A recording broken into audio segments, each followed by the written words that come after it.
భక్తుల ఇలవేల్పు కుమరవెల్లి మల్లన్న కళ్యాణ మహోత్సవం వైభవంగా జరిగింది. స్వామి అమ్మవార్లను వివిధ రకాల పూలు ఆభరణాలతో మనోహరంగా అలంకరించారు.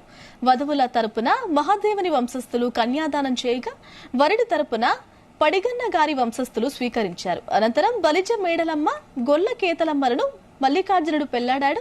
మధ్యప్రదేశ్లోని ఉజ్జయిని పీఠాధిపతి సిద్ధలింగ రాజదేశికేంద్ర శివాచార్య మహాస్వామి పర్యవేక్షణలో వేద పండితులు ఈ క్రతువును నిర్వహించారు. వేద మంత్రాలు, మేళ తాళాలు, మంగళ వాయిద్యాల నడుమ కళ్యాణోత్సవం కన్నుల పండుగగా సాగింది.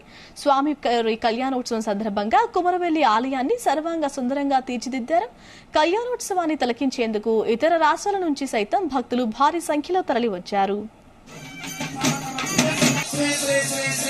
సిద్ధలింగ రాజదేశికేంద్ర శివాచార్య మహాస్వామి వారికి దేవాలయ తమ బుద్ధ స్కందములపైన ఆ పల్లకిని మోస్తూ అమ్మవారులను రెండు ప్రత్యేకతలనే అన్నింటినీ